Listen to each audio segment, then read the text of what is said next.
పలుకు తొయ్యలి భవ్య రూపము తెలుగు తల్లికి వందనం. మార్గదేశీ సమ్మిళత్ బహు ప్రక్రియాభకు వందనం. సత్కవీశ్వర కల్పనారస దివ్య జలధికి వందనం. భావనా ప్రియ హృత్సరసు విహారి హంసికి వందనం. భావనా ప్రియ హృత్సరసు విహారి హంసికి వందనం.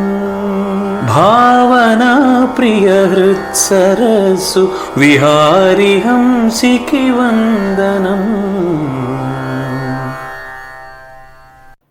సినీ వినీలాకాశంలో ఎన్ని తారలున్నా చల్లని జాబిలి వెలుగులు పంచుతూ తనకంటూ ఒక సుస్థిర స్థానాన్ని ఏర్పరచుకున్న సిరివెన్నెల కవితల వెన్నెలను మనపై ప్రసరింపజేయడానికి రోజారమణి గారు సిద్ధంగా ఉన్నారు. శ్రీకాకుళం జిల్లాలో పుట్టి పెరిగిన శ్రీమతి ఊరుగంటి రోజారమణి ఎంఎస్సి బిఈడి చేశారు. తెలుగు సాహిత్యం పట్ల మక్కువతో కరోనా సమయంలో ఛందస్సు నేర్చుకుని ఆటవెల్ది పద్యాలతో రమణి శతకం అనే పుస్తకాన్ని వ్రాసారు. భావనాప్రియ బృందంలో సభ్యురాలై వ్యాకరణాభ్యాసం చేస్తూ పద్యాలు, కథలు, కవితలు, నానీలు వ్రాస్తూ ఉన్నారు. ఈ రోజు అంశంపై ప్రసంగించవలసిందిగా కోరుతూ రోజారమణి గారిని ఆహ్వానిస్తున్నాను. రోజారమణి గారు, మీకు స్వాగతం అండి. పరమేశ్వర స్వరూపమైన సభకు నా నమస్కారములు. గురువు గారికి నా పాదాభివందనములు. బృంద మిత్రులందరికీ, బృంద నిర్వాహకులకు నా హృదయపూర్వక నమస్కారములు తెలియజేసుకుంటున్నాను.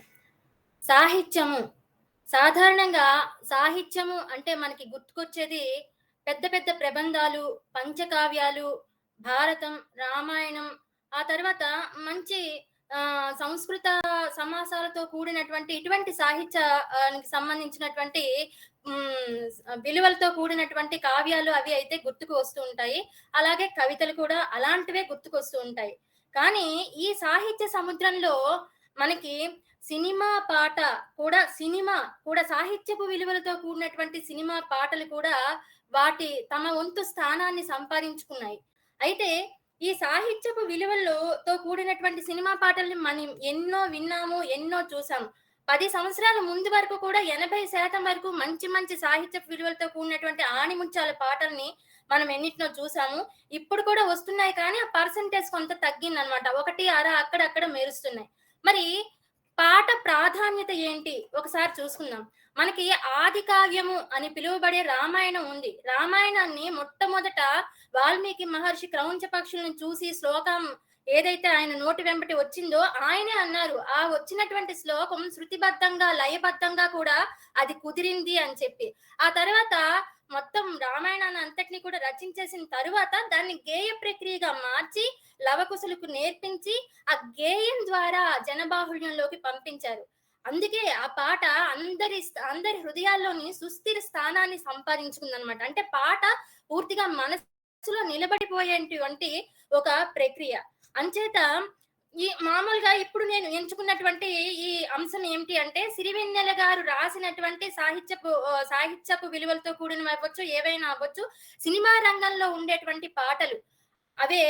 అటువంటి పాటలు, ఆ పాటలని ఆయన పాఠాలుగా అందరికీ కూడా నేర్పించారు. అది నేను ఈరోజు ఎంచుకోవడం జరిగింది. అయితే సినిమా మాధ్యమము, అసలు ఈ సినిమా మాధ్యమము ద్వారా ఆయన యొక్క పాటలని ప్రపంచంలోకి పంపించడానికి ఆయనకి మంచి అవకాశం దొరికిందనమాట. ఉదాహరణకి మనం చూసుకుందాం, ఒక మాస్టర్ గారు ఒక 30 మంది పిల్లల్ని కూర్చోబెట్టి ఒక పాఠం చెప్తున్నారు అనుకుందాం. ఆ పాఠం అందులో 30 మందిలో 10 మందికి ఒక 80%, మిగతా 10 మందికి 50%, మిగతా 10 మందికి ఒక 25% ఇలా ఎక్కుతుండొచ్చు. అదే 30 మంది పిల్లల్ని తీసుకెళ్లి ఒక సినిమా చూపించాం అనుకోండి, ముందర 2 గాజులు అమ్ముకోవాల్సి వచ్చింది అన్న అడ్వర్టైజ్ దగ్గర నుంచి ఎండింగ్ లో శుభం కార్డు పడినంత వరకు కూడా మొత్తం అంతా కూడా వాళ్ళకి గుర్తుండిపోతుంది. ముఖ్యంగా పాటలు ఇంకా బాగా గుర్తుంటాయి. అందుకని సినిమా రంగంలో ఈ పాటల యొక్క ప్రభావం కూడా మనుషుల పైన ఆ విధంగా ఉంటుందన్నమాట. మరి ఈ సినిమా రంగంలో సాహిత్యపు విలువలతో కూడినటువంటి మంచి మంచి పాఠాల లాంటి పాటల్ని రాసిన వారిలో పేరెన్నిక కన్నవారు సిరివెన్నెల సీతారామ శాస్త్రి గారు. ఈయన గురించి మనకి పెద్దగా పరిచయం కూడా అవసరం లేదు. అయినా కూడా 2 ముక్కలు. ఈయన 1984లో సినీ రంగంలో ప్రవేశించడం జరిగింది. ప్రవేశించడంతోటే 'సిరివెన్నెల' అనే సినిమా ద్వారా ఆయన కలం ఝుళిపించారు. విశ్వనాథ్ గారు అప్పుడు కవుల కోసం వెతుకుతూ ఉండడము, ఈయన తారసపడడము జరిగింది. ఎందుకు ఎలా తారసపడ్డారంటే విశ్వనాథ్ గారి దగ్గరికి ఇద్దరు పిల్లలు 'సిరివెన్నెల' గారు రాసినటువంటి ఆ 'గంగావతరణ' అనే ఒక కావ్యాన్ని పాటలాగా వినిపించడము, అది ఆయనకి నచ్చడము, వెంటనే సిరివెన్నెల గారిని తీసుకురావటము, పాటలు రచించమని అడగడము, రచించడము ఇవన్నీ కూడా వరుస క్రమంగా జరిగిపోయాయి. అయితే ఈ సిరివెన్నెల అనేది ఈయన ఇంటి పేరు కాదు. ఈయన అసలు ఇంటి పేరు చెంబోలు. ఈయన యొక్క తల్లిదండ్రుల పేర్లు చెంబోలు వెంకటయోగి, చెంబోలు సుబ్బలక్ష్మి. అయితే ఈ శాస్త్రి గారు చెప్పాను కదా, ఈ సినిమా రంగంలోకి రాకముందర 'గంగావతరణము' అనే ఒక కావ్యాన్ని రాయటం జరిగింది. దాంతో పాటు ఇంకొక కావ్యం కూడా ఏదో రాశారు.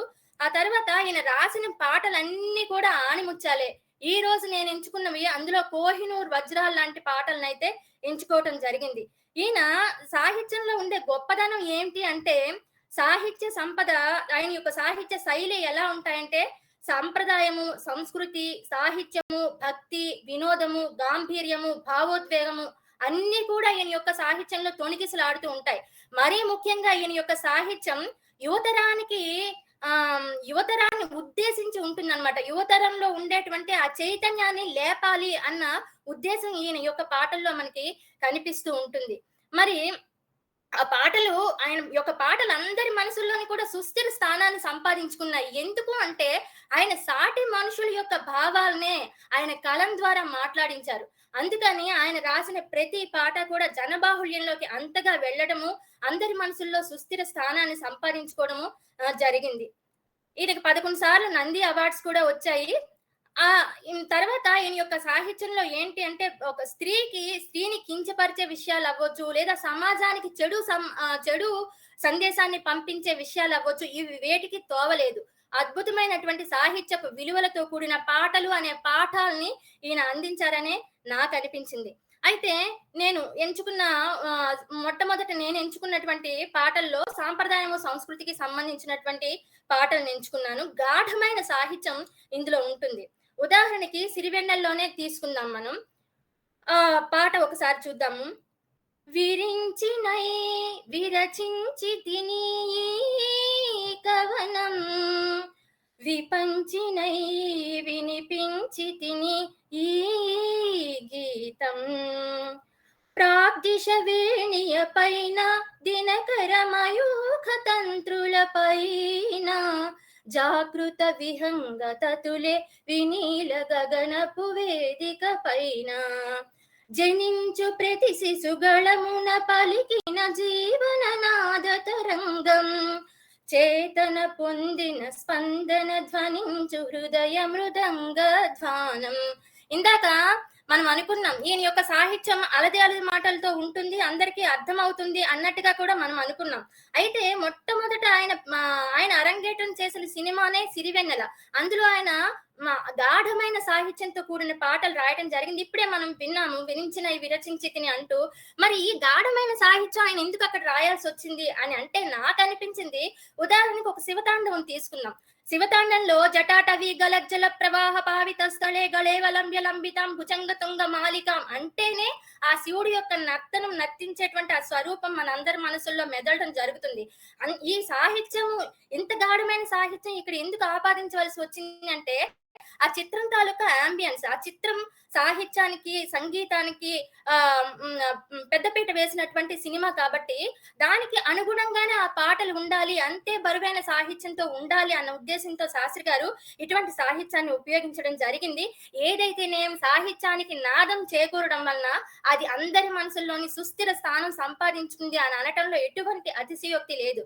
ప్రాగ్దిశ వేణియ పైన దినకర మయూఖ తంత్రుల పైన, జాగృత విహంగ తతులే వినీల గగనపు వేదిక పైన, ఉదయము అనే గగనాన్ని వేదికగా చేసుకుని పొద్దున్న అనే వీణ మీద, ఆ సూర్యుడి యొక్క కిరణాలు అనే తంత్రుల మీద ఆ ఉదయాన్నే ఎగురుతున్న పక్షులు రెక్కలతోటి తతులను చేస్తున్నట్టు. అంటే ఒక సూర్యోదయాన్ని ఎంత అద్భుతంగా, ఎంత పవిత్రమైనటువంటి ఆ భావజాలంతో ఈయన ఇక్కడ వర్ణించారో మనకి అర్థమవుతూనే ఉంది. తర్వాత ప్రణవనాదం, ఇందులోని అందరికీ తెలిసిందే ప్రతి ఒక్క మనిషిలోని కూడా ప్రణవనాదం అనేది ప్రాణం పోసుకుంటేనే మనం ఈ రోజు ఇలా మాట్లాడగలుగుతున్నాం.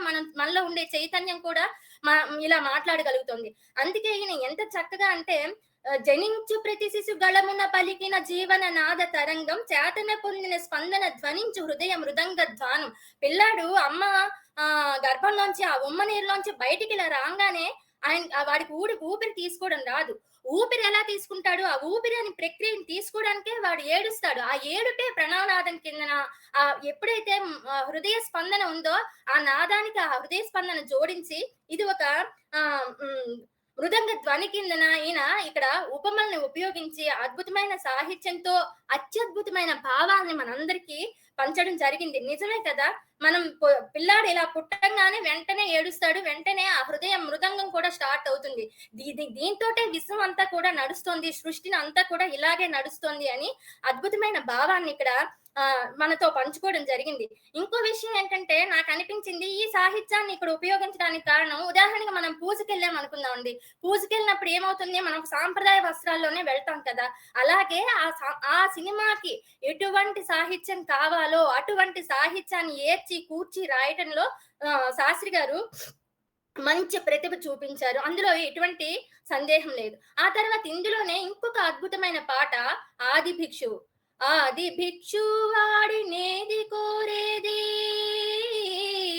బూడిదిచ్చేవాడినేది అడిగేది, ఏది కోరేది వాడినేది అడిగేది. తీపి రాగాల కోయిలమ్మకు నల్ల రంగు నలమిన వాడినేది కోరేది, కరకు గర్జనల మేఘముల మేనికి మెరుపు హంగు పూచిన వాడినేది అడిగేది, ఏది కోరేది వాడినేది అడిగేది. ఈ పాట వినంగానే మనందరికీ గుర్తొచ్చేది నిందాస్తుతి అలంకారం. బాహ్య నింద, అంతస్తుతి. ఆది భిక్షువు వాడినేది కోరేది, బూడిదిచ్చేవాడినేది అడిగేది. ఇందులో మొత్తం నిందే కనిపిస్తుంది కదా, మరి స్తుతి ఏంటి అని మనకి ఒక రకమైన అనుమానం రావచ్చు. విభూది అన్నదే అది ఒక రకమైన ఐశ్వర్యం. ఒకరికి విద్య అనే విభూతి ఉంటుంది, ఒకరికి సంగీతము, ఇంకొకరికి సాహిత్యము, మరొకరికి క్రీడ, ఈ రకంగా అనేక రకాల విభూతులు ప్రపంచం అంతా కూడా ఉన్నాయి. అటువంటి విభూతి ఇస్తాడట ఈయన. అందులోకి ఆయన ఆది భిక్షువు. ఆ భిక్షువుని మనమేం అడుగుతాం, ఆయనే మొట్టమొదటి బిచ్చగాడు, ఇంక మనం ఆయన్ని ఏమడుగుతాం అంటూ నిందా స్తుతి అలంకారాన్ని ఇక్కడ గురువు గారు ప్రయోగించడం జరిగింది. ఈ పాట విన్నప్పుడు నాకు శ్రీనాథుడు గుర్తొచ్చాడు. ఆ శ్రీనాథుడు కూడా ఇలాగే నిందస్తుతి అలంకారాన్ని వాడి వాళ్ళకి గొంతులు నీటికి కరువు వచ్చేస్తుంది, గొంతులన్నీ ఎండిపోతాయి. వెంటనే అడుగుతాడు పరమశివుడు, ఆయన శివుడి భక్తుడు. సిరిగలవానికి చెల్లును తరుణుల 16,000 పెండ్లాడదగన్ తిరుపమన గిద్దరాండ్రా పరమేశ గంగ విడుము పార్వతి చాలును అంటాడు. అది బాహ్య నింద. అయ్యా బాబు, ఇక్కడ మేమందరం కూడా మేము గొంతులన్నీ ఆర్చుకుపోయి నీటి కోసం మేమేమో దాహంతో చచ్చిపోతుంటే నువ్వేమో 2 భార్యల్ని పెట్టుకున్నావు, అదిగో ఆ సిరిగల వాడికైతే చెల్లుతుంది. అయ్యా బాబు, ఆయన అయితే 17,000 మందికి అన్నం పెట్టగలడు, డబ్బున్నవాడు. నువ్వా బిచ్చగాడివి, నువ్వేమి ఇద్దరిని పోషించగలుగుతావు, ఒకరిని మాకు వదిలేయి, ఆ గంగని మాకు వదిలేయి అంటున్నాడు. అందులో స్థుతి ఏమిటి అని అంటే, దివి నుంచి కిందికి దబ దబ దబ దబ దబ దబ ఉరకలేస్తూ పడిపోతున్నటువంటి ఆ గంగని జటాజూటాల్లో పట్టి బంధించి జనానికి ఎంత కావాలో అంత అందించినటువంటి నువ్వు ఈ రోజు మేము ఇంత దాహంతో మేము అల్లల్లాడిపోతుంటే ఆ నీటి చుక్కను ఇవ్వలేవా, నువ్వు తప్ప ఇంకెవరిస్తారు అన్న స్థుతి ధ్వనిస్తుంది. అటువంటి దానిని బేస్ చేసుకుని గురువు గారు, శాస్త్రి గారు ఈ పాటను రాశారేమో అనిపించింది. ఈ పాట విన్నప్పుడు అదేంటో తెలియని భక్తి భావం అనేది అందరికీ కలుగుతుంది. అందులో ఎటువంటి సందేహం కూడా లేదు. మరి తర్వాత చూద్దాం. ఇందులోనే ఇంకొక పాట, మెరిసే తారలదే రూపం, విరిసే పువ్వులదే రూపం, అది నా కంటికి శూన్యం, మనసున కొలువై మమతల నిలవై వెలసిన దేవిది ఏ రూపం, నా కన్నులు చూడని రూపం, గుడిలో దేవత ప్రతిరూపం, నీ రూపం అపురూపం అంటూ రాశారండి. ఇది ఇందులో కథానాయికకి రెండో కథానాయికకి ఇద్దరికి మధ్యన జరిగేటువంటి సంభాషణ. ఆ రెండవ కథానాయికే ఈయన సంగీతం మురళి వాయించడానికి ప్రేరణ. కాబట్టి ఈయనకి ఆ కళ్ళుండవు. ఆవిడ అడుగుతుంది, "నువ్వు నన్ను ఏ రకంగా నువ్వు చూసి నువ్వు నన్ను ఇష్టపడ్డావు? అసలు నీ కళ్ళే లేవు నా రూపం నువ్వు చూడటానికి. మరి ఏ రకంగా నా గురించి నీకేం తెలుసని నువ్వు నన్ను ఇష్టపడ్డావంటే" అతను అంటున్నాడు, ఆ కళ్ళు లేనటువంటి కథానాయకుడు, "మెరిసే తారలు నా కంటికేమైనా కనిపించాయా? విరిసే పువ్వుల అందం నాకేమైనా కనిపించిందా? ఆ 2 నాకు తెలీదు. నాకు తెలిసింది ఒకటే, మనసున కొలువై మమతల నెలవై వెలసిన దేవిది ఏ రూపం, అది నా నా గుండెల్లో ఉన్నటువంటి దేవత రూపం నీది. నాకు మిగతా వాటితో దేనితోటి సంబంధం లేదు. నీ రూపం నేను ఆరాధించే దేవతా రూపం" అంటూ చెప్పాడు. చెప్పిన తర్వాత ఇంకొక చిన్న ముక్క ఇక్కడ నాకు చాలా బాగా నచ్చింది ఏంటంటే, "ప్రాణం పుట్టుక ప్రాణికి తెలియాలా, గానం పుట్టుక గాత్రం చూడాలా" అంటూ ప్రశ్నించారు ఇక్కడ శాస్త్రి గారు. అవును, ప్రాణం మనం ఎప్పుడో తల్లి కడుపులో 10 నెలల క్రితం ఒక చిన్న అణువుగా పుడతాం. అప్పుడేమైనా మనం ప్రాణం ఇలా పుట్టి మళ్ళీ మనం 10 నెలల తర్వాత బయటికి వస్తామని మనకేమైనా తెలుసా? లేదా గాత్రం బయటికి వస్తూ ఉంటే గొంతు అలా చూస్తూ కూర్చుంటుందా? ఏమీ లేదు. అలాంటివే జరిగినప్పుడు నా కంటికి నువ్వు కనిపించకపోతేనేం, ఇక్కడ అత్యద్భుతమైనటువంటి ప్రేమ, ఆరాధన, అంతకు మించి ఇంకేదైనా పదం ఉంటే అనిర్వచనీయమైనటువంటి ఆ అనుబంధాన్ని ఇక్కడ ఆయన పదాల రూపంలో ఇక్కడ సృష్టించారు. ఇదే అందరికీ కూడా అందించారు. అనిర్వచనీయమైనటువంటి ఆ భావానికి పదాలతో రూపం చేకూర్చి పాట అనే ఒక ప్రక్రియ ద్వారా మనందరికీ అందించారు. అంత ప్రాధాన్యత ఇస్తారు ఆయన ఆ ప్రేమ అనే పదానికి. తర్వాత స్వర్ణకమలం అండి. ఈ స్వర్ణకమలం గురించి అందరికీ తెలిసిందే. కథానాయకి కొంచెం పెంకితనంగా ఉంటుంది. నియర్ బై 25 ఇయర్స్ వరకు అమ్మాయిలు టీనేజ్ నుంచి అని అనుకున్న, అమ్మాయిలనే కాదు అబ్బాయిలనే కాదు, ఆ పర్టిక్యులర్ పీరియడ్ లో వాళ్ళకి ఒక చంచలత్వం ఉంటుందన్నమాట. తల్లి తండ్రి లేకపోతే ఇంకేదో వెల్ విషర్స్ ఏం చెప్పినా వాళ్ళకి కొంచెం అర్థం కాదు. వాళ్ళు చూసిందే నేను చూసిందే నాకు గొప్ప అనుకునే మిషలో ఉంటారు. అటువంటప్పుడు ఈ కథానాయకికి అద్భుతమైనటువంటి నాట్య కళ, భగవంతుడి నుంచి గాడ్ గిఫ్ట్ అంటాం కదా, అలా బై బర్త్ వచ్చేసింది ఆమెకి. తండ్రి కూడా గురువే. ఆ రకంగా ఆవిడ మంచి నాట్యం నేర్చుకుంది. మరి అలా నేర్చుకున్న అమ్మాయికి ఎందుకో ఆ నాట్యం అంటే ఇష్టపడదు. ఇదెందుకు కూడుకు గుడ్డుకు పనికిరాదు, దీనికన్నా హోటల్లో హౌస్ కీపింగ్ జాబే చాలా ఉత్తమమైనది అనుకునే భావం కల అమ్మాయి ఆ కథానాయకి. భావుకత్వంతో కూడినటువంటి ఒక వ్యక్తి కథానాయకుడు. ఈ కథానాయకుడు ఎప్పుడు కూడా ఆ కళని ప్రేరేపించి ఆమె నుంచి బయటికి రప్పించాలి, జనాలందరికీ కూడా అది అందించాలి అన్న ప్రేరణలో ఉంటాడు ఆ కథానాయకుడు ఎప్పుడు కూడా. వాళ్ళిద్దరికి గొడవ జరుగుతుంది. ఈ అమ్మాయికి ఇష్టం లేక తండ్రి కూడా చనిపోవడం జరుగుతుంది. ఆ సందర్భంలో అతని దగ్గరికి వెళ్ళి అడుగుతుంది. ఆ కథానాయకుడు మనసులో అనుకుంటూ ఉంటాడు ఆ అమ్మాయి గురించి. ఆ సందర్భంలో రాసిన పాట ఇది. "శివ పూజకు చిగురించిన సిరి సిరి మువ్వా, సిరి సిరి మువ్వా, సిరి సిరి మువ్వా, యతిరాజుకు జతి స్వరముల పరిమళమివ్వా" అంటూ పడమర పడగలపై మెరిసే తారలకై రాత్రిని వరించకే సంధ్యా సుందరి, తూరుపు వేదికపై వేకువ నర్తకివై ధాత్రిని మురిపించే కాంతులు చిందని, నీ కదలిక చైతన్యపు శ్రీకారం కాని, నీ కదలిక చైతన్యపు శ్రీకారం కాని, నిదురించిన హృదయ రవళి ఓంకారం కాని అంటూ రాశారండి. కథానాయకుడు మనసులో అనుకుంటూ ఉంటాడు ఆ అమ్మాయి యొక్క తత్వాన్ని ఫీల్ అవుతూ. ఈ అమ్మాయి, నీకు అంత అద్భుతమైనటువంటి కళ భగవంతుడు నీకు ఇచ్చాడు. ఆ యొక్క నీకు ఉండే అటువంటి ఆ సిరిసిరి మువ్వ ఏదైతే ఉందో అది యతిరాజుకు పరిమళాలు ఇవ్వడం కోసమే నీ కాలిలో అది సిరుమువ్వగా కూర్చుంది. అలాంటి నువ్వు ఎక్కడో ఆ పడమర పడగల పైన మెరిసే చిన్న చిన్న ఆ తారకల కోసం రాత్రిని ఎందుకు వరిస్తానంటావు అంటూ ఆ సంధ్యా సుందరిని ఈవిడితో ఆపాదం కంపేర్ చేస్తూ రాసినటువంటి పాట. All that glitters are not gold అని మనకి ఇంగ్లీష్ లో ఒక ప్రోవర్బ్ ఉంటుంది, మెరిసేదంతా బంగారం కాదు అని. కానీ ఈ అమ్మాయి విషయంలో ఏంటి అంటే, మెరిసే చుక్కలే బంగారము, అదే నా జీవితము అనుకునే తత్వం ఉన్న ఈ అమ్మాయిని నువ్వు ఇలా ఉండకూడదు, తెల్లవారుజామున వేకువ అనే నర్తకివై సూర్యుడిలాగా వెలుగులు చిమ్ముతూ రాత్రిని వికసింపచేయాలి, అలా నువ్వు రావాలి, ఆ కళను అలా పట్టుకురావాలి, ఆ కళే నీకు ఏవైతే కోరికలు ఉన్నాయో వాటిని తీరుస్తుంది అని ఆ సాహిత్యంతో చెప్పడం అద్భుతమే, అందులో ఎటువంటి సందేహం కూడా లేదు. ఆ తర్వాత ఇందులోనే ఇంకో పాట ఉందండి.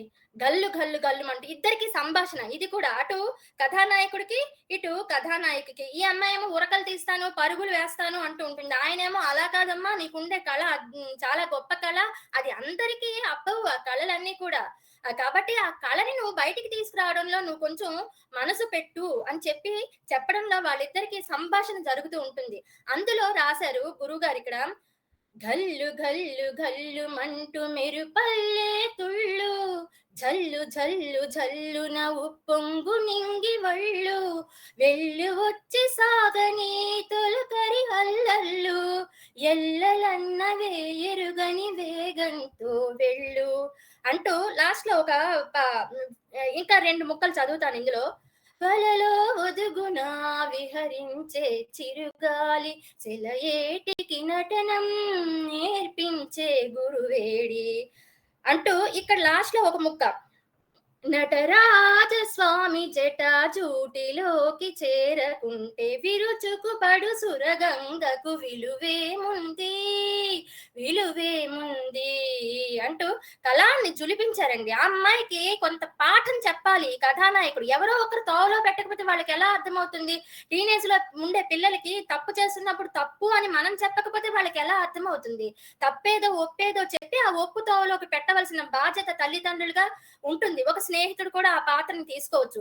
అయితే ఈయన అంటున్నాడు అనమాట, వలలో ఒదుగునా విహరించే చిరుగాలి నువ్వు వలలో పట్టుకుని బంధించేయగలవా? నా ఆలోచనలు అలా ఉన్నాయి, నేను పారిపోవాలి, ఎక్కడికో వెళ్ళిపోవాలి, ఈ ప్రపంచంలో అంచులన్నీ నేను తాకేయాలి అని ఆవిడ అనుకుంటుంటే ఆయన అంటాడు, నటరాజ స్వామి జట జూటిలోకి చేరకుంటే విరుచుకుపడి సురగంగకు విలువేముంది. భగీరథుడు తపస్సు చేశాడు, గంగ రావాలి, ఆ సకల చక్రవర్తుల యొక్క బూడిద కుప్పల మీద పడితే మోక్షం వస్తుంది అని చెప్పి. ఆ తపస్సు చేసిన సందర్భంలో గంగ అంటుంది, నేను వస్తాను కానయ్యా, నేను మీద నుంచి దబ దూకేస్తుంటే భూమి 4 ముక్కలు అయిపోతుంది, నువ్వు ఆలోచించుకుంటే మళ్ళీ విశ్వనాథుడిని ప్రార్థిస్తాడు. ఆయన వచ్చి ఆ జటాజూటాలు విప్పేసరికి మీద నుంచి దూకుతున్న గంగని ఆయన జటాజూటాల్లో బంధించేసి భూమికి ఎంత కావాలో అంతే ఒక స్ట్రింగ్ ద్వారా వదులుతాడనమాట. మరి నువ్వు గనక జటాజూటంలో చేరి ఆ చిన్న ఆ పాయ ఏదో రాకపోయి ఉంటే నీ వలన భూమే బద్దలైపోతుంది, నీకు అప్పుడు విలువే లేదు, సురగంగవని నీకేం విలువ అన్నట్టుగా నీకుండే కళ జనాలకి తర్వాత భగవంతుడికి అంకితం చేయకపోతే నువ్వు ఎంత నర్తకం అయితే మాత్రం ప్రయోజనం ఏమిటి అంటూ రాశారు. అయితే ఇందులో మనం నాకు అర్థమైంది ఏమిటి అంటే, ఒక్క ఆ పాత్రని ఉద్దేశించి కవి గారు ఆ పాత్రకే ఏమీ పాఠం చెప్పటం లేదు. ఆ సిచ్యువేషన్ లో ఆ టీనేజ్ లో లేదా ఆ యువతరంలో ఉండేటువంటి జనాలందరూ కూడా ఇంచుమించు అదే చంచలత్వంతో ఉంటారు. కాబట్టి మీలో ఉండేది ఏమిటి మీరు గ్రహించండి. చదువు వచ్చా, లేకపోతే పాటలు వచ్చా, సాహిత్యం వచ్చా, లేకపోతే ఇంకా నీకు ఇందులో కళ ఉంది, దాన్ని బయటికి వెలికి దాని మీద దాన్ని సానపట్టు అన్న ఒక పాఠం మనకి అందులో ధ్వనిస్తుంది. తర్వాత ఇంకో పాట స్వాతి కిరణం. ఈ స్వాతి కిరణం గురించి అందరికీ తెలిసిందే. ఇందులో గురు శిష్యుల యొక్క అనుబంధము అని చెప్పాలా అంటే నాకు ఒక క్వశ్చన్ మార్కే. మనం ఉదాహరణకి చూసాం అనుకోండి, ద్రోణాచార్యుడు పరశురాముడు ఇద్దరు కనిపిస్తారు మహాభారతంలో.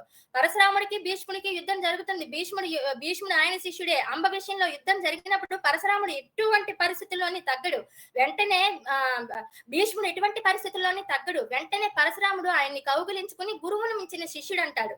మరి ద్రోణాచార్యుడు ఫిజికల్ గా ఏకలవ్యుడికి ఎటువంటి విద్య నేర్పడు. అదిగో ఆ చీకట్లో కుక్కరుస్తుంది, వెంటనే దాని నోట్లోకి బాణాలు వేసేసాయి, ఈ మంత్రం వేస్తే వెళుతుంది అని ఏమీ చెప్పడు. చెప్పకపోయినా సరే ద్రోణాచార్యుడి యొక్క విగ్రహాన్ని పెట్టుకుని ఈయన నేర్చుకుంటాడు విద్య ఏకలవ్యుడు. కానీ గురుదక్షిణగా బొటనవేలు ఇచ్చేయమంటాడు ఆయన. బొటనవేలే ఇచ్చేసాను ఆయన, ఇంకోటి ఏదైనా ఫ్యూచర్ లో వేరేది ఏదైనా నువ్వు చెయ్యాలి అంటే చెయ్యకపోతాడా? సరే అది పక్కన పెట్టేద్దాం. పక్కన పెట్టిన తర్వాత ఇక్కడ ఈ పాట గురువుని ఏ రకంగా ఆరాధిస్తున్నాడు శిష్యుడు? ఒక శివుడిని రూపాన్ని తీసుకొచ్చి గురువుకు ఆపాదించి ఆ తత్వంతో ఆరాధిస్తున్నాడు. ఆనతి నీయరా హరా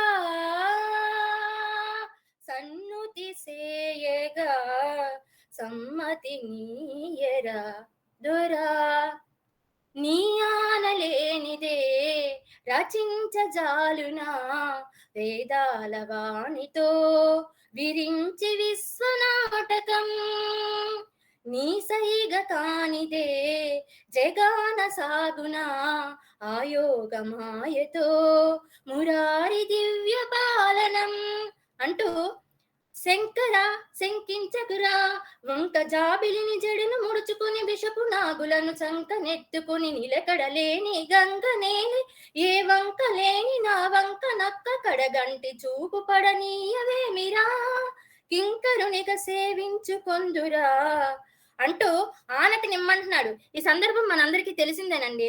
ఆ సరస్వతి విద్యాపీఠ నుంచి కొన్ని కీర్తనలు స్వర రచన చేయమని పంపిస్తారనమాట గురువు గారికి ఆ శిష్యుడికి. శిష్యుడు ఏది స్వర రచన చేసినా సరే గురువు గారు బాగలేదు బాగలేదు అని ఎప్పుడు కూడా బాగుంది అన్న మాట ఆయన నోట్ నుంచి రాదు. కానీ ఒక రోజు ఆయన పీఠంలో ప్రదర్శన ఇస్తూ ఉంటాడు, కన్సర్ట్ లో పాల్గొని కీర్తన పాడుతూ ఉంటాడు. సడన్ గా ఈ పిల్లాడు కూడా అనుకోకుండా అక్కడికి వెళ్ళడం, ఈ అబ్బాయి స్వర రచన చేసినటువంటి ఆ కీర్తననే అతను అక్కడ పాడడం జరుగుతుంది. ఇది ఇద్దరికిద్దరు ముఖాముఖిగా ఎదురు పడిపోతారు. అప్పుడు ఇంకా గురువు కూడా ఏమి చేయలేని పరిస్థితుల్లో కొంత ఉక్రోషం వచ్చేస్తుంది. అయ్యో గురువు గారు, నేను ఇన్నిసార్లు రాసినా బాగులేదు అని అన్నారు అంటే నన్ను ఎంకరేజ్ చేసేస్తే నేను ఇంకా ఎక్కడ గొప్పవాడిని అయిపోతానేమో, గర్వం వచ్చేస్తుందేమో అన్న భయానికి అలాగా అని ఉంటారే తప్ప, లేకపోతే ఆయనకి నచ్చకపోతే కీర్తన ఎందుకు పాడతారు అన్న ఉద్దేశంతో పిల్లాడు ఈ పాట పాడుతున్నాడు. అయ్యా ఆనతి అయ్యా, నాకు నువ్వు వంక జాబిలినే తల మీద పెట్టేసుకున్నావు, వంకర టింకర్ గా ఉండే పావుల్ని చేతుల్లో పట్టుకుని తిరుగుతున్నావు, ఆ నిలకడలేని గంగని కూడా నువ్వు బంధించి పెట్టావు, ఏ వంక లేదు కదయ్యా, నాకు నీ కాళ్ళు పట్టుకుని ఉంటాను, నీ కింకరుడిగా ఉంటాను నేను, నాకు కొంచెం నా మీద కరుణ చూపించు అని చెప్పి ఆ గురువుని ప్రార్థిస్తూ ఉంటాడు. ఈ సందర్భం అంతా అయిపోయినాక ఆయనకు ఉక్రోషం ఎక్కువైపోయి పిల్లాడి మీద తిరగబడిపోవడం పెద్ద గొడవ అయిపోతుంది. అతనికి హార్ట్ అటాక్ ఏదో వచ్చి హాస్పిటల్లో అడ్మిట్ అయిపోతాడు. అక్కడి నుంచి ఎటో పారిపోతాడు. ఆ గురువిని ఆవిడ ఏంటి అంటే ఈ పిల్లాడిని కన్న కొడుకు కన్నా ఎక్కువగా ప్రేమించి ఆ పిల్లాడిని దగ్గరికి తీసుకుని ఆప్యాయంగా ప్రతిదీ కూడా ఆ పిల్లాడి అవసరాల దగ్గర నుంచి అన్ని ఆవిడ చూస్తూ ఉంటుంది, తల్లి పాత్ర వహిస్తుంది. మరి ఆవిడేమో రాత్రంతా పడుకోపోయేసరికి ఈ అబ్బాయికి ఒక చిన్న గిల్టీ ఫీలింగ్ వచ్చేసింది. అయ్యయ్యో, నా వల్లనే ఇదంతా జరిగిపోయింది, ఇప్పుడు ఎలారా భగవంతుడా అనుకుని ఆవిడని అడుగుతుంటాడు. జాలిగా జాబిలమ్మా రే రే ఎంత రెప్పవేయనే లేదు, ఎందుచేత ఆవిడ జవాబు, 16 కళలని పదిలంగా ఉంచని ఆ కృష్ణ పక్షమే ఎదలో చిచ్చు పెట్టుట చేత. ఈయన జాబిలమ్మ అనేసరికి అట్నుంచి జవాబు కూడా అలాగే వచ్చింది. ఆ 16 కళల్ని పదిలంగా ఉంచని కృష్ణపక్షం వచ్చి చిచ్చు పెడుతుందేమోనని భయం వేస్తోంది అని ఆవిడ అంటుందన్నమాట. ఆ కృష్ణపక్షం అందరి జీవితాల్లోని తొంగి చూడడం అనేది చాలా కామన్ అయిన సాధారణమైన విషయమే. కానీ ఇక్కడ వచ్చే కృష్ణపక్షం ఆవిడకి చిచ్చు పెడుతోంది అన్నట్టుగా. అంటే ఆ అబ్బాయి అంటాడు, కాటుక కంట నీరు పెదవులనంట నీకు, చిరునవ్వు దీపకళిక చిన్న బోనీయకు, నీ బుజ్జి గణపతిని బుజ్జగించి చెబుతున్నా, నీ కుంకుమకెప్పుడు పొద్దుగుంకదమ్మా, నీ కుంకుమకి అసలు పొద్దుగుంకడం అంటూ ఉండదు. నేను నీ బుజ్జి గణపతిని నీకు బుజ్జగించి చెప్తున్నా, నేను చెప్తున్నాను కదా, నేను షూరిటీ ఇస్తున్నాను కదా, నీ కుంకుమకి అసలు పొద్దుగుంకడం అంటూనే ఉండదు. మనందరికీ తెలిసిందే, అమ్మాయి యొక్క నుదటన మెరుస్తున్నటువంటి ఆ కుంకుమని ఉదయించే సూర్యుడితోటి ఆయనతోటి కంపేర్ చేసి కవులందరూ రాస్తూ ఉంటారు. ఇక్కడ కవి గారు ఇంకొక కోణంలో ఇంకొక పాటలో రాశారు. తూర్పు కాంతుల ప్రతి ఉదయం నీ కుంకుమ జ్ఞాపకమే అంటూ ఇంకో పాటలో కూడా రాశారు. భావం అదే, కొంచెం భావాలు వేరు, పదాలు అవే. అలా కూర్చి రాయటంలో శాస్త్రి గారిది అందివేసిన చెయ్యే. ఆ తర్వాత ఈ ఫ్యామిలీని అంతటినీ కూడా శివతత్వానికి ఆపాదించేసి రాస్తారు. ఆటుపోటు ఘటనలివి, ఆట విడుపు నటనలివి, ఆదిశక్తివి నీవు అంటవు నీకేవి, నీ బుజ్జి గణపతిని బుజ్జగించి చెప్తున్నా కంచికెళ్ళిపోయేవి కథలన్నీ. ఆ చిన్న ముక్క కింద చిన్న ముక్క కనుక మనం విన్నట్టయితే మొత్తం సినిమా సారాంశం అంతా కూడా అర్థమైపోతుంది. ఇటువంటి పాఠాలండి, ఈ సాహిత్యంతో కూడినటువంటి పాఠాలనే పాటల రూపంలో మనకు అందించారు శాస్త్రి గారు. సరే, ఇంకా అక్కడికి సాహిత్యంతో అయిపోయిన తర్వాత నేను సందేశాత్మకం, ఈ సందేశాత్మకం పాటలు శాస్త్రి గారు రచించినవి ఆప్టిమిజం హైట్స్ అన్నమాట. ఇవి కొన్ని పాటలు విన్నప్పుడు అసలు కొంతమంది అయితే ఆత్మహత్య కూడా దగ్గర వరకు వెళ్ళి వెనక్కి వచ్చేసిన వాళ్ళు కూడా ఉన్నారు. అలాగే అక్కడక్కడ చిన్న నెగిటివ్ స్పర్శ కూడా ఉందేమో అని నాకు అనిపించింది. ఎక్కడో ఏదో రేర్ కేసెస్ లో 0.0001% నాకు అనిపించింది అది. ఉదాహరణకి చూద్దాము. బోడి చదువులు వేస్ట్, మీ బుర్రంతా భోంచేస్తూ అని ఒక పాట రాశారు. ఇక్కడ బోడి చదువులు వేస్తూ మీ బుర్రంతా భోంచేస్తూ ఆడి చూడు క్రికెట్టు టెండూల్కర్ అయ్యేటట్టు ఓ ఇన్నోసెంట్ స్టూడెంట్ అనుకుంటూ స్టూడెంట్స్ ని ఉద్దేశించి రాశారు. అయ్యే బోడి చదువులు వేస్ట్ మీ బుర్రంతా భోంచేస్తూ అన్నారు కదా శాస్త్రి గారు అని అక్కడ వెంటనే పుస్తకం పెన్ను ఆ పక్కన పడేసి క్రికెట్ గ్రౌండ్ లోకి వెళ్ళిపోయి బ్యాటు బాలు ఆడేసి పొద్దు నుంచి సాయంకాలం దాకా ఆడేసి బాగా అలిసిపోయి బాబాయ్ ఎండలో ఉండడం నా వల్ల కాదని చెప్పి ఇంకొక చోటకి మారిపోయి ఇలా ఇలా చంచలమైన మనస్తత్వం ఆ టైంలో ఉంటుంది కాబట్టి మారిపోతారేమో అని ఒక చిన్న ఎక్కడో ఒక పర్సన్ నాకు తప్ప ఇంకేం కాదు. యాక్చువల్ గా అందులో ఒక మంచి సందేశం ఉంది. నీలో ఏముందో అది కనిపెట్టి దాన్ని సానపట్టు, అంతే తప్ప సవర్ణ గడ్డి భూములు అని పొద్దు నుంచి రాత్రి దాకా చదివినా అది నీ ఫ్యూచర్ లోకి యూజ్ అవ్వదు.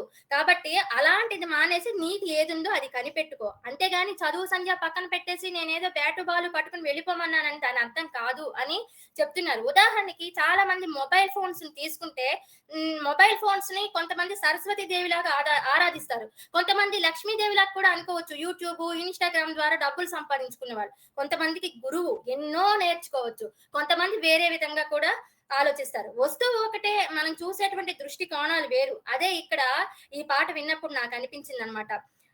అందుకే లాస్ట్ లో చెప్పారనమాట, చిరపుంజిలోని చినికెంతైతే తడుస్తున్న నీ జుట్టు థార్ ఎడారి గోలెందుకురా. నిజమే, ఆ చిరపుంజిలో చినికెంతైతే మనకెందుకు, దానివల్ల మన జుట్టు ఏమైనా తడిసిపోతుందా అంటూ చదువు సంధ్య వదిలిపెట్టి సన్నాసిని కమ్మంటూ సలహా ఇస్తున్నానంటే అదే రాంగ్ రూట్ అని లాస్ట్ లో చెప్పారు.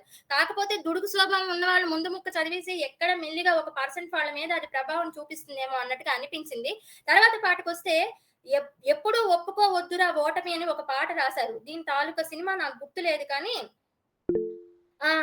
ఎప్పుడూ ఒప్పుకోవద్దురా ఓటమి, ఎన్నడూ వదులుకోవద్దురా ఓరిమి, విశ్రమించవద్దు ఏ క్షణం, విస్మరించవద్దు నిర్ణయం, అప్పుడే నీ జయం నిశ్చయమురా, నొప్పి లేని నిమిషమేది జననమైన మరణమైన జీవితాన అడుగు అడుగునా, నీరసించి నిలిచిపోతే నిమిషమైన నీది కాదు బ్రతుకు అంటే నిత్య ఘర్షణ, దేహముంది ప్రాణముంది నెత్తురుంది సత్తు ఉంది ఇంతకన్నా సైన్యముండునా, ఆశ నీకు అస్త్రమౌను శ్వాస నీకు శస్త్రమౌను దీక్ష కన్న సారథెవరురా, నిరంతరం ప్రయత్నం ఉన్నదా నిరాశకే నిరాశ పుట్టదా, నిన్ను మించి శక్తి ఏది నీకు నువ్వే బాసటైతే అని ఒక పాఠాన్ని జనాల్లోకి వదిలేరండి.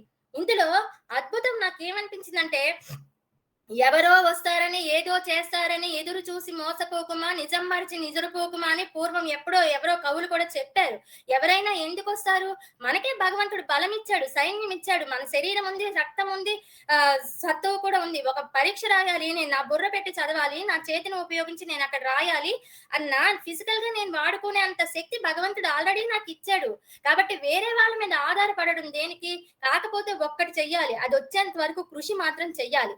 ఇటువంటి సందేశం పిల్లలకి, ఇటువంటి సందేశం పాట ద్వారా శాస్త్రి గారు ఇచ్చారు. నాకు అనిపించింది ఏంటంటే, ఇలాంటి సందేశాలని పిల్లలకి చెప్పాలి, ఈ పాఠాలను తీసుకెళ్లి చెప్పాలి, వాళ్ళకి సరైన మార్గం చూపించాలంటే ఈ పాట ద్వారా ఎందుకు చెప్పాలంటే అతుక్కుంటుంది. అదొక్కటే నాకు తెలిసినటువంటి విషయం. దీక్ష కన్నా సారదెవరు, నిరంతరం ప్రయత్నం ఉంటే నిరాశకే నిరాశ పుడుతుంది అంటూ రాశారు. నింగి ఎంత గొప్పదైతే రివ్వుమన్న గువ్వ పిల్ల రెక్క ముందు తక్కువేనురా, సముద్రం ఎంత పెద్దదైన ఈదుతున్న చేప పిల్ల మొప్ప ముందు చిన్నదేనురా, వాటికేంటి నింగెంత పెద్దదైతే దాని రెక్క చాలు ఆకాశం అంతా ఎగిరేయటానికి అన్నట్టుగా మంచి సందేశాన్ని అందించడం జరిగింది. తర్వాత నిగ్గదీసి అడుగు, ఇందులో క్వశ్చనింగ్, ఇది సందేశం, ఇక్కడ సమాజాన్ని ప్రశ్నిస్తున్నారు. నిగ్గదీసి అడుగు ఈ సిగ్గులేని జనాన్ని, అగ్గితోటి కడుగు ఈ సమాజ జీవోత్సవాన్ని, మారదు లోకం మారదు కాలం, దేవుడు దిగిరాని ఎవ్వరు ఏమైపోని అంటూ, గాలివాటు గమనానికి కాలిబాట దేనికి, గొర్రిదాటు మందకు నీ జ్ఞాన బోధ దేనికి, ఏ చరిత్ర నేర్చుకుంది పచ్చని పాఠం, ఏ క్షణాన మార్చుకుంది చిచ్చుల మార్గం, రామబాణ మార్పిందా రావణ కాష్టం, కృష్ణ గీత ఆర్పిందా నిత్య కురుక్షేత్రం అంటూ రాశారు. ఇప్పటికీ ఎప్పుడో 5000 సంవత్సరాల పైన అయిపోయింది కృష్ణుడి గీత బోధించి జగద్గురువు. ఆ గీత అందరము వింటాము, అందులో ఉండే భావాలు అందరికీ తెలుసు, కానీ పాటించం. ఏ గీత ఆర్పింది ఈ కురుక్షేత్రాన్ని, ఏ రామబాణం ఆర్పింది ఆ రావణ కాష్టాన్ని, గొర్రెదాటు మందకి నీ జ్ఞానబోధ దేనికి? గొర్రె ఒకటి కొండ నుంచి లోయలోకి దూకితే మిగతా గొర్రెలను ఎంత అడ్డుకున్నా అవి ఆగవు, అవి అలాగే దూకుతాయి. కాబట్టి నీ జ్ఞానబోధ ఏమీ అవసరం లేదు. ఆ గాలి వాటకి ఎండుటాకు ఎటు పడితే అటే ఎగురుతుంది, దానికి రెడ్ కార్పెట్ వేసి నువ్వు ఒక తోవ చూపించాల్సిన అవసరం లేదు, వాళ్ళ బాధ వాళ్ళు పడతారు అని సినిమాలో ఇక్కడ సినిమా థియేటర్ లో హత్యలు జరుగుతాయి. ఆ వానర్ని అడిగితే ఎందుకు అని అంటే వాడు చెప్పడు. ఆ సందర్భంలో రాసినటువంటి ఒక పాట అనే పాఠం. తర్వాత ఎవరో ఒకరు ఎప్పుడోకప్పుడు అని రాశారు. ఇది సినిమా పేరు నాకు గుర్తులేదు. ఎవరో ఒకరు ఎప్పుడోకప్పుడు నడవరా ముందుగా అటో ఇటో ఎటో వైపు, మొదటివాడు ఎప్పుడు ఒక్కడే మరి, మొదటి అడుగు ఎప్పుడూ ఒంటరే మరి. ఇండియాకి స్వాతంత్రం వచ్చింది అంటే ఎవరిలోనో మొట్టమొదట ఒకసారి ఒక ఆలోచన తిరగబాటు అనే తిరగబడదామనే ఒక ఆలోచన మొదలై ఉంటుంది. దాని చుట్టూ అల్లుకున్నదే ఈ స్వరాజ్యానికి సంబంధించినటువంటి ఈ సంగ్రామం అంతా అని నాకు అనిపించింది అనమాట. ఎప్పుడు ఏ పని చేద్దాం అనుకున్నా కూడా మొట్టమొదటి ఒకటే అడుగుతోటి స్టార్ట్ అవుతుంది. ఇది ఏమవుతుంది ఈ బాట మిగతా వచ్చే వారికి మంచిగా ఒక మార్గాన్ని చూపిస్తుంది అంటూ ఇంకో పాఠం ఇక్కడ నేర్పించారు. తర్వాత బోటనీ పాఠం ఉంది. ఇది నాకు కొంచెంగా విమర్శనే అనిపించింది. ఎందుకంటే మనం చాలా పాపులారిటీ, బాగా ప్రఖ్యాతి పొందినటువంటి పాట ఈ బోటనీ పాఠం అందరికీ తెలిసిందే. బోటనీ పాఠం ఉంది, మేటనీ ఆట ఉంది, దేనికో ఓటు చెప్పరా, హిస్టరీ లెక్చర్ ఉంది, మిస్టరీ పిక్చర్ ఉంది, సోదరా ఏది బెస్ట్ రా, బోటనీ క్లాస్ అంటే బోరు బోరు, హిస్టరీ రోస్ట్ కన్నా రెస్ట్ మేలు, పాటలు ఫైట్లున్న ఫిల్మ్ చూడు, బ్రేకులు డిస్కోలు చూపుతారు అన్న సాహిత్యం రాశారు. ఇది కాలేజీలో ఆ పిల్లలందరూ కూడా ఆడుకుంటూ పాడుకున్న పాట. ఒక రకమైన హాస్యం కిందకు కూడా తీసుకోవచ్చు. కాకపోతే ఆ చంచలమైనటువంటి ఆ స్వభావం ఉన్నటువంటి ఆ పిల్లలలో ఈ బోటనీ పాఠం కన్నా కూడా మ్యాట్నీ ఆటే బాగుంది, ఈ బోటనీ పాఠం ఏముందిరా బాబు, అంతర్నిర్మాణం అంటాడు, బాహ్య నిర్మాణం అంటాడు, కణజాలం అంటాడు, నైట్రోజన్ సైకిల్ అంటాడు, ఇవేవి నా బుర్రకి పట్టవు, కాబట్టి నేను హ్యాపీగా మ్యాట్నీ ఆటకి వెళ్ళిపోతే అక్కడ బాగా పాటలు ఫైట్లు ఉన్న సినిమా చూడు అన్న సందేశం ధ్వనించి పరపాటున పిల్లల్లో అది ఒక పర్సెంట్ కనుక ప్రభావం చూపిస్తుందేమో అన్నది నాకు అనిపించింది అనమాట ఈ పాట విన్నప్పుడు. కానీ ఇది చాలా బాగా పాపులారిటీ పొందినటువంటి సాంగ్, విని ఎంజాయ్ చేయడానికి అద్భుతంగా ఉంటుంది కూడా. ఆ తర్వాత ఇంకా మనీ అండి. ఈ మనీ సృష్టించిన విజృంభణ అంతా ఇంత కాదు. ఇందులో సాహిత్యము అనే ఆ పదాల ద్వారా పాఠాలే, నాకు ప్రతి ఒక్కటి పాట కూడా పాఠంలాగే అనిపించింది. నాకు అనిపించింది పాట విన్నప్పుడు మనిషిని సృష్టించిన భగవంతుడు 10 అవతారాలే ఎత్తాడేమో, కానీ మనిషి సృష్టించినటువంటి ఈ రూప ఏదైతే ఉందో, ప్రపంచంలో ఎన్ని రూపాలు ఉన్నాయో అన్ని అవతారాలు ఎత్తింది. అందులో ఎటువంటి సందేహం లేదు. అది లేకపోతే అసలు మనుగడే లేదు. ఆ స్థితికి తీసుకొచ్చింది అది మనం తయారు చేసినటువంటి ఆ రూపాయి. చూద్దాం. చక్రవర్తికి వీధి బిచ్చగత్తెకి బంధువవుతానని అంది మనీ మనీ, అమ్మ చుట్టము కాదు అయ్య చుట్టము కాదు అయినా అన్ని అంది మనీ మనీ, పచ్చ నోటుతో లైఫ్ లక్ష లింకులు పెట్టుకుంటుందని అంది మనీ మనీ, పుట్టడానికి పాడే కట్టడానికి మధ్య అంతా తానే అంది మనీ మనీ. ఇందులో జీవితంలో పుట్టిన దగ్గర నుంచి పాడ దగ్గరికి వెళ్ళేంత వరకు ఎక్కడా కూడా రూపాయి అన్నది మన జీవితంలో ప్రవేశించకుండా ఉండదు. అది ఆడినట్టు మనం ఆడాలి. కూర్చోంటే కూర్చోవాలి, నిలబడు అంటే నిలబడాలి, అంతే. చక్రవర్తికి వీధి బిచ్చగత్తికి, అవతల చక్రవర్తికి యువతల వీధిలో ఉండే బిచ్చగత్తికి ఎవరికి చేదు డబ్బంటే అందరికీ కావాల్సిందే, అందరికీ. అందుకే అది బంధు అంట. అమ్మకి చుట్టం కాదు, అయ్యకి చుట్టం కాదు, కానీ అన్ని మనం వెళ్ళే ప్లేస్ లోని పూర్తిగా మన మనసు మన శరీరం కూడా దాంతోటే నిండిపోయి ఉన్నాయి అని అనటంలో ఎటువంటి అతిశయోక్తి లేదు. అది ఉంటేనే కాలు తీసి బయట పెట్టగలం, లేకపోతే లేదు. అందుకే పుట్టడం దగ్గర నుంచి పాడి కట్టేంత వరకు ప్రతి సన్నివేశంలో కూడా అది ఒక ప్రధాన పాత్రని నిర్వహిస్తూనే ఉంటుంది. అందుకే ఇక్కడ నాకు బాగా నచ్చినటువంటి ఒక చిన్న చరణం ఉంది. ఇంటెత్తే కట్టావ నా తండ్రి, నో ఎంట్రీ వీధి వాకిట్లో, దొంగల్లే దూరాలి సైలెంట్లీ, నీ ఇంట్లో చిమ్మ చీకట్లో అందుకే పద బ్రదర్ మనీ వేటకి అప్పుకే పద బ్రదర్ ప్రతి పూటకి రోటీ కపుడా రూము అన్ని రూపాలే అంటూ రాశారు. అన్ని రోటీ కపడా రూము అన్ని రూపాలే. ఇంటద్ది కట్టావా నా తండ్రి, నో ఎంట్రీ వీధి వాకిట్లో. పాత సినిమాల్లో చూస్తామండి ఇలాంటి సిచ్యువేషన్స్. నా చిన్నతనం వరకు కూడా, నాకు ఇంచుమించుగా 8 సంవత్సరాలు 10 ఏళ్ళు వచ్చేంత వరకు కూడా దేశంలో అంత విపరీతమైనటువంటి డబ్బులు గల వాళ్ళు కొద్దిగా తక్కువ మందే. మధ్య తరగతి వాళ్ళే చాలా ఎక్కువ మంది. పాపం వాళ్ళకి బయటికెళ్ళి ఏదో సాధించాలని ఉంటుంది. కానీ సాధించలేక, డబ్బులు లేక వాళ్ళ యొక్క మానసిక పరిస్థితి గాని, లేకపోతే శారీరక పరిస్థితి గాని వాళ్ళని ప్రోత్సహించవు. ఇంటి అద్దె కట్టలేక ఎప్పుడైతే ఆ ఓనర్ లేడు అన్న సమయం చూసుకొనొచ్చి మెల్లిగా దొంగదారిన వచ్చి చేరుతూ ఉంటారు. చాలా వరకు సినిమాల్లో మనం ఈ పరిస్థితిని చూస్తూనే ఉంటాం. ఈ పాట అప్పుడు రాసిందే గాబట్టి సామాజిక విషయాలన్నిటిని కూడా దృష్టిలో పెట్టుకుని ఈ సాహిత్యం ఇక్కడ ఆ పదాలన్నిటిని కూడా ఇక్కడ పొదిగారు అనిపించింది శాస్త్రి గారు. తర్వాత ఇక్కడ ఇంకొకటి ఇంకా ఏమన్నారంటే దీక్షగా ధనలక్ష్మిని లవ్వాడి కట్టుకోరా అంటూ చెప్పారు. అంటే అదొక ఒక పాటలో సాహిత్యంలో భాగంగా చెప్పారు. అంటే నువ్వు వెళ్ళు, ఎలాగో ఒకలాగా ధనం సంపాదించు, లేకపోతే బ్రతకలేవు, ఎందుకంటే ఇది అందరికీ బంధువే అన్న సందర్భంలోని ఆ సాహిత్యం చిన్నది చెప్పినట్టుగా నాకు అనిపించింది. తర్వాత ఇంకా అమ్మాయి. ఈ అమ్మాయి అనేసరికి కవి గారికి నేను ఈ శాస్త్రి గారి సాహిత్యం ఎంచుకున్నప్పుడు చాలా వరకు ఇంటర్వ్యూస్ చూసాను ఆయనవి. అమ్మాయి అన్న ఆ ఒక్క ఆ పాత్రకి ఎంతటువంటి ప్రాధాన్యత ఇచ్చారు అంటే, ఆయన దృష్టిలో అమ్మాయి అంటే పార్వతీదేవి, అమ్మాయి అంటే లక్ష్మీదేవి. కాకపోతే సినిమా రంగంలో ఆయన ఉన్నారు కాబట్టి ఆ బౌండరీస్ కి సంబంధించి ఆయన సాహిత్యం రావాలి కాబట్టి 2 అర్థాలు ధ్వనించేలాగా పాటలను రాశారు ఆయన. మనం లోతుల్లోకి వెళ్ళి చూస్తే ఆయన లోపల ఉండే భావం, ఎంత గౌరవం ఉంది అమ్మాయిల మీద ఈయనకి అనేది మనకి స్పష్టంగా అర్థమవుతూనే ఉంటుంది. సాధారణంగా భగవంతుడు మనకి 2 కళ్ళు ఇచ్చాడు, రెండిటితో ఒకటే చూస్తాం. 2 కాళ్ళు ఇచ్చాడు, 2 కలిపి ఒకవైపుకే వెళ్తాయి. అంటే 2 అనే వస్తువుల ద్వారా ఏకత్వాన్ని చూపడం అన్నది భగవంతుడే మనకి నేర్పించాడు. ఈయన కూడా అదే దాన్ని, ఆ తత్వాన్ని పట్టుకుని ఒక రొమాంటిక్ పాటలో ఈయన ఇక్కడ చెప్పారనమాట. పాట ఒకసారి చూద్దాము.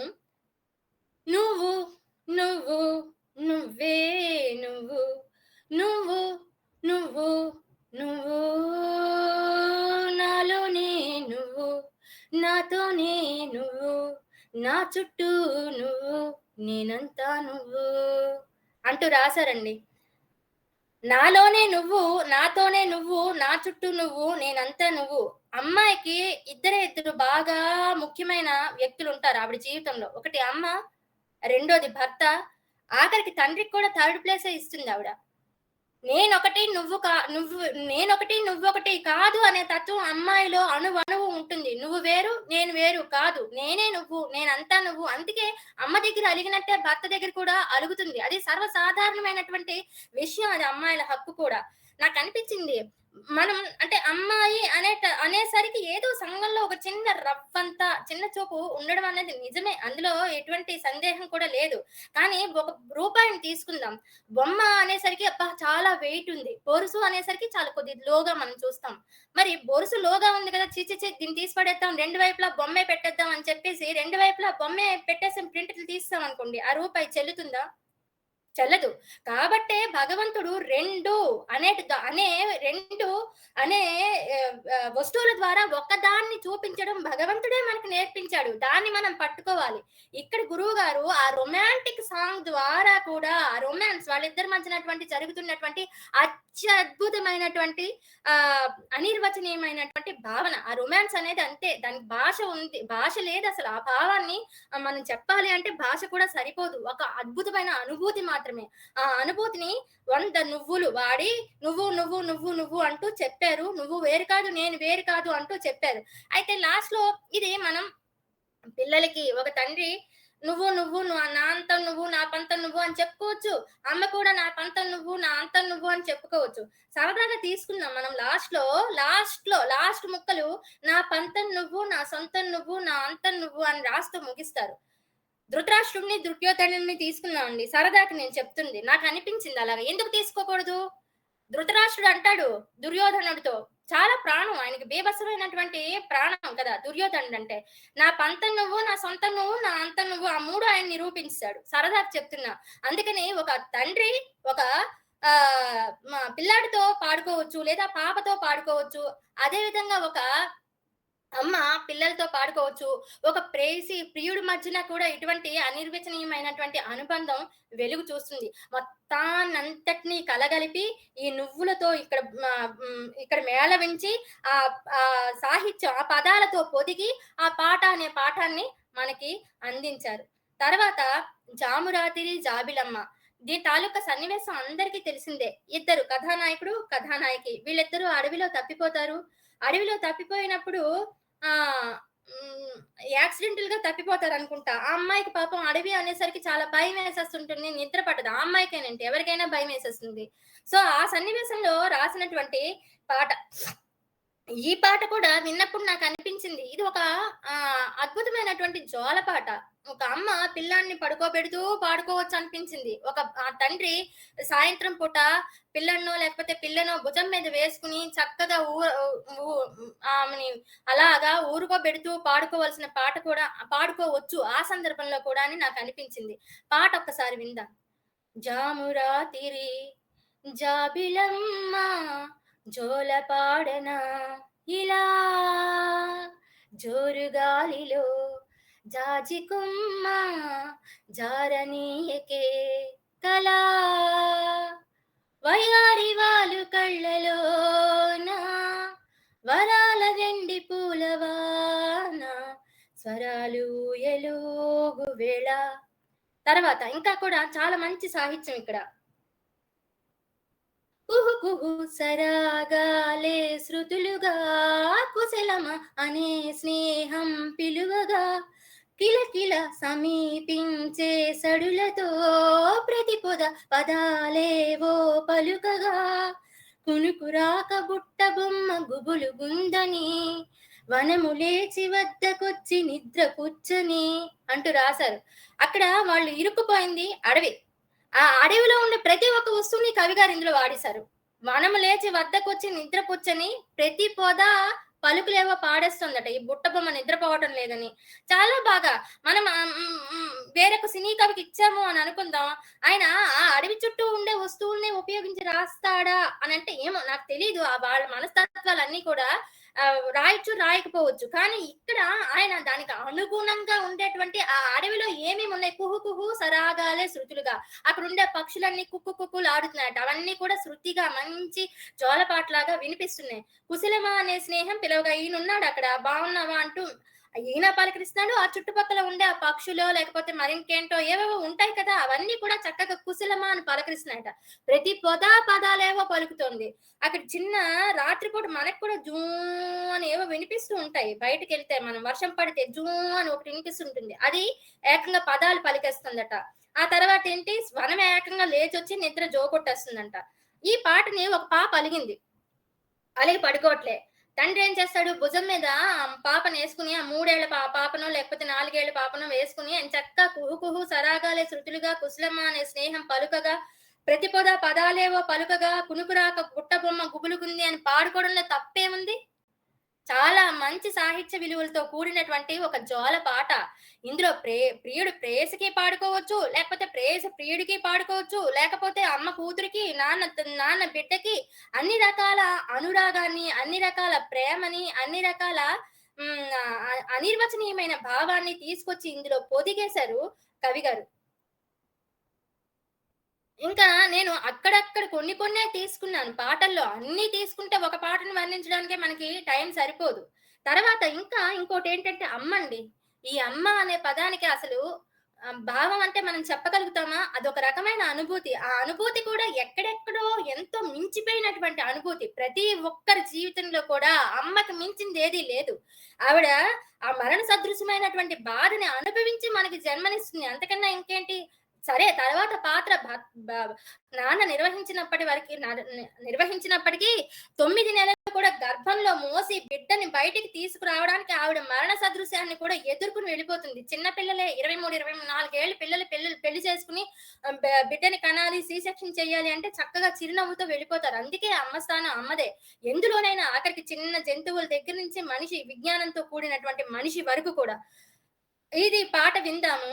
ఎవరు రాయగలరు అమ్మాను మాట కన్న కమ్మని కావ్యం, ఎవరు పాడగలరు అమ్మాను రాగం కన్న తీయని రాగం, అమ్మేగా అమ్మేగా తొలి పలుకు నేర్చుకున్న భాషకి, అమ్మేగా ఆది స్వరం ప్రాణమనే పాటకి. ఈ పాట మొత్తం విన్నామంటే కళ్ళలోంచి నీళ్లు వచ్చేస్తాయి. అందులో ఎటువంటి అతిశయోక్తి లేదు. విని చూడండి తెలుస్తుంది. ఎవరండి రాయగలరు అమ్మకన్నా పెద్ద కావ్యం? ఎవరు రాసేయగలరు అమ్మకన్నా తీయని పాటలు? అమ్మే ఒక తీయని పాట, అమ్మే ఒక వర్ణనాతీతమైనటువంటి కావ్యం. ఆవిడ తొలి పలికే మనం నేర్చుకున్న భాషకి. ఇలా బిడ్డ సంవత్సరం దాటి ముద్దు మాటలు మాట్లాడేటప్పుడు మొట్టమొదట ఆ పిల్లాడి నోటి నుంచి వచ్చే పదం అమ్మే. అమ్మ చూపిస్తేనే నాన్న, అమ్మ చెప్తేనే అత్త, అమ్మ చెప్తేనే తాత, అమ్మ తర్వాతే ఏదైనా.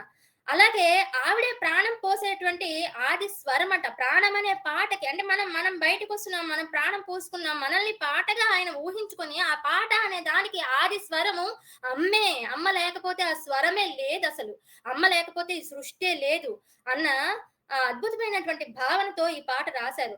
అవతార మూర్తి అయినా అనువంతే పుడతాడు, అమ్మ పేగు పంచుకునే అంతవాడు అవుతాడు అని రాశారు. శ్రీకృష్ణుడు కూడా అమ్మ ప్రేమ ఎలా ఉంటుందో చవి చూడాలని చెప్పి ఆవిడ దేవకి గర్భం అందు పుట్టి యశోద దగ్గరికి వెళ్ళి ఆవిడ చేత తన్నులు తిని తిట్లు కాసి అంత వాడయ్యాడంట.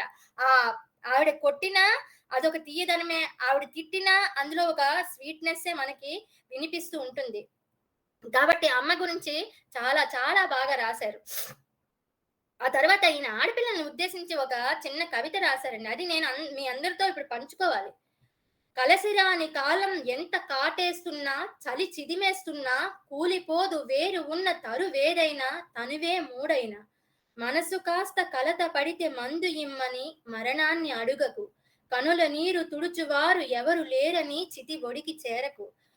ప్రతి ఒక్కరి జీవితంలో ఒక డార్క్ పీరియడ్ అనేది వస్తుంది. దేనివల్ల ప్రతి ఒక్కరి జీవితంలో అది రావడం అనేది ఖాయం. దాన్ని దాటుకుని నిలబడు. సరే ఇప్పుడు ఈ వేలో వెళ్ళినప్పుడు ఏదో కొంత ఆపద నీకు ఎదురైందేమో, నువ్వు మనిషి బ్రతికే ఉన్నావు కదా, ధీరా పడిపోకు, మళ్ళీ కొత్త జీవితాన్ని ప్రారంభించు. మనసు కొద్దిగా కలత పడింది కదా అని వెంటనే మరణం దగ్గరికి వెళ్ళిపోకు, చితి ఒడిని చేరిపోవాలి అని అనుకోకు. మళ్ళీ జీవితం నిలబెట్టుకోవడానికి ప్రయత్నించు, మళ్ళీ జీవితం ఖచ్చితంగా ఉంటుంది అని ఒక రకమైన అద్భుతమైనటువంటి సందేశాన్ని ఈ చిన్న కవిత ద్వారా మనకి అందించారు. తర్వాత శృంగారం.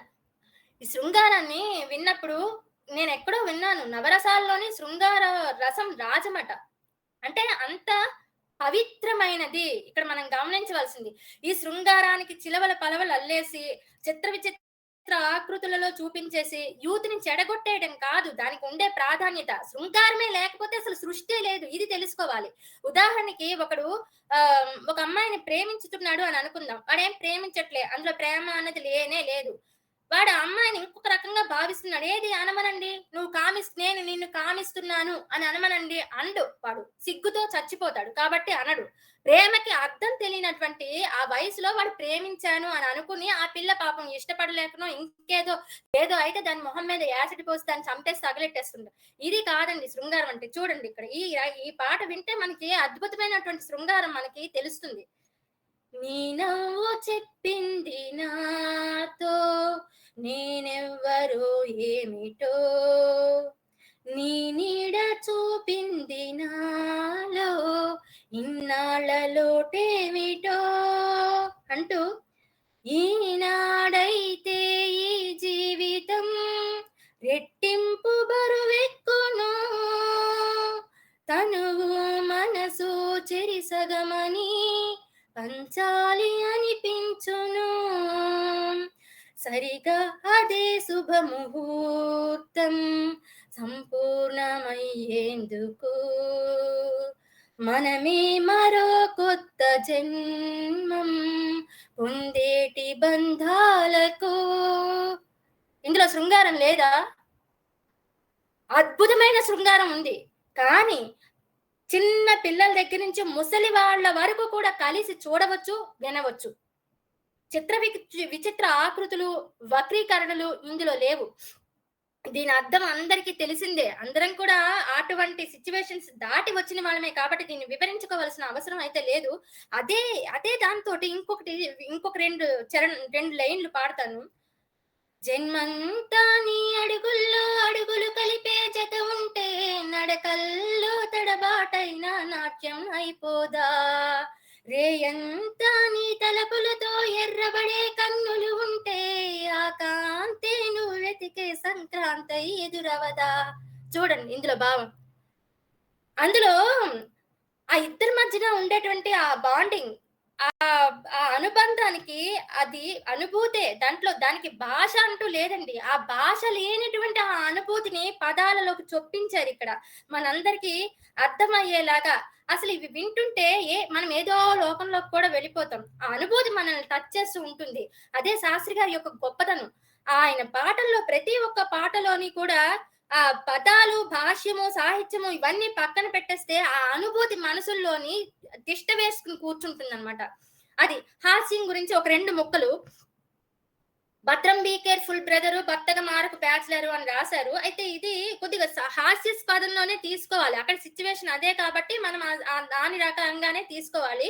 షాతి మాటే వద్దు గురు, సోలో బ్రతికే సో బెటరు, ఆలికి మెళ్ళో ముళ్ళేసానని ఆనందించే మగవారు, ఆ తాడే తమ ఉరి తాడవునని ఆలోచించక చెడతారు, మొగుడయ్యే ముహూర్తమే మగాడి సుఖాన ముగింపు చాప్టరు అంటూ హాస్యానికి సంబంధించింది అది. ఆయన రాశాడు కదా అని ఆయన ఏం పెళ్లి చేసుకోకుండా మానేలేదు. 3 పిల్లల తండ్రి. పాడిన ఆయన కూడా శుభ్రంగా పెళ్లి చేసుకున్నాడు. యాక్ట్ చేసిన ఆయన కూడా, ఆయనకి భార్య అంటే ఇంకా విపరీతమైన గౌరవము, అభిమానం కూడా. ఇదే ఇదే ఇదే భావం వచ్చేటట్టు మొన్న కూడా అంటే రీసెంట్ సినిమాల్లో కూడా ఒకటి రాశారు. ఏంటిది ఏదా పాట, వద్దురా సోదరా పెళ్ళంటే నూరేళ్ళ మంటరా అనుకుంటూ రాశారు. అందులో యాక్ట్ చేసిన ఆయన పెళ్లి చేసుకోలేదా? చేసుకున్నాడు. 2 పెళ్లిళ్ళు చేసుకున్నాడు. కాబట్టి ఇది జస్ట్ హాస్యానికి సంబంధించిందే. తర్వాత లాస్ట్ లో విజృంభణ. ఈ పాట విజృంభణ అంటే విజృంభణే. దశావతారాల్లో రాశారు. మనం అందరికీ తెలిసిందే. ప్రహ్లాద చరిత్ర చూసాము, శ్రీరాముడి గురించి చూసాము, శ్రీకృష్ణుడి గురించి చూసాము. ఇవన్నీ మంచి మంచి పోతని గారు అయితే కళాన్ని జులిపించేశారు ఆ పద్యాలతో. ఇక్కడ అదే పదాల రూపంలో పిల్లలకు కూడా అర్థమయ్యేటట్టుగా రాశారు.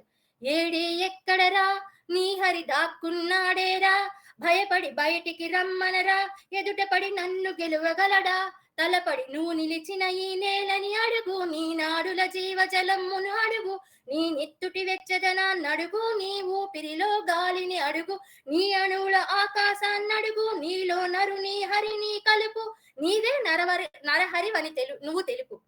ఇది ప్రహ్లాదుడికి హిరణ్యకశిపుడికి మధ్యలో జరిగినటువంటి సంభాషణ అని పిల్లలకి ఆ సన్నివేశం చూసినప్పుడు అర్థమైపోతుంది. పదాలు కూడా అర్థమైపోతాయి. అందులో ఉండే భావం ఏంటి అనేది కూడా అతి సులువుగా అర్థమైపోతుంది. సరే, ఇంకా మొట్టమొదట గురువు గారు ఈ సినీ సాహిత్యంలోకి ప్రవేశించే ముందర గంగావతరణ రాశారు. అది నేను కొద్దిగానే విన్నాను, నాకు ఎక్కడ దొరకలేదు. ఆ గంగ జరి ఎలాగైతే పరుగులు తీస్తూ దివి నుంచి భూమికి జారిందో అదే రకంగా శాస్త్రి గారి సాహిత్యం కూడా సినిమాలో ఆ జరిలాగా ప్రవహించేసింది.